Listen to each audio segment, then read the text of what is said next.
இதை பார்க்கும்போது மேகி மாதிரியே இருக்குல்ல, ஆனால் இல்லை, எக் கீமா. எப்படி பண்ணலான்னு சொல்லி பார்க்கலாம். இதுக்கு வந்து நான் 4 முட்டையை பாயில் பண்ணிவிட்டு இந்த மாதிரி திருகி எடுத்து வச்சுருக்கேன். ஒரு பேனில் கொஞ்சமாக எண்ணெய் சூடு பண்ணிவிட்டு 1/2 ஸ்பூன் சீரகம், ஒரு பச்சை மிளகா, ஒரு பெரிய வெங்காயத்தை குட்டி குட்டியாக கட் பண்ணிவிட்டு சேர்த்துக்கோங்க. வெங்காயம் வந்து கொஞ்சம் கலர் மாதிரி வரணும், அந்த அளவுக்கு வதக்கிக்கலாம். அதுக்கப்புறமா ஒரு 1/2 ஸ்பூன் அளவுக்கு இஞ்சி பூண்டு பேஸ்ட்டு, ஒரு தக்காளி சேர்த்து நல்லா வதக்கி விட்டுருங்க. இப்போ இதில் வந்து நம்ம மசாலாலாம் சேர்த்துக்கலாம். கொஞ்சமாக மஞ்சள் பொடி, காரத்துக்கு ஏற்ற மாதிரி வத்தல் பொடி, 1/2 ஸ்பூன் அளவுக்கு மல்லிப்பொடி, 1/4 ஸ்பூன் அளவுக்கு கை மசால், தேவையான அளவுக்கு உப்பு சேர்த்து நல்லா மிக்ஸ் பண்ணி விட்டுருங்க. இப்போ இதோட பச்சை ஸ்மெல்லாம் போனதுக்கப்புறமா ஒரு 1/2 கப் அளவுக்கு தண்ணி சேர்த்துக்கலாம்.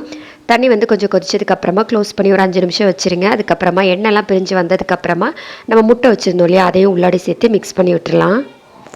கொஞ்சம் தண்ணி கம்மியாக இருந்த மாதிரி இருந்துச்சு. ஒரு 1/4 கப் அளவுக்கு சுடு தண்ணி சேர்த்து மிக்ஸ் பண்ணிட்டேன். இப்போ இதில் கொஞ்சமாக மல்லி இலை, கசூரி மேத்தி சேர்த்து அப்படியே மூடி வச்சுருங்க ஒரு 2 மினிட்ஸ்க்கு.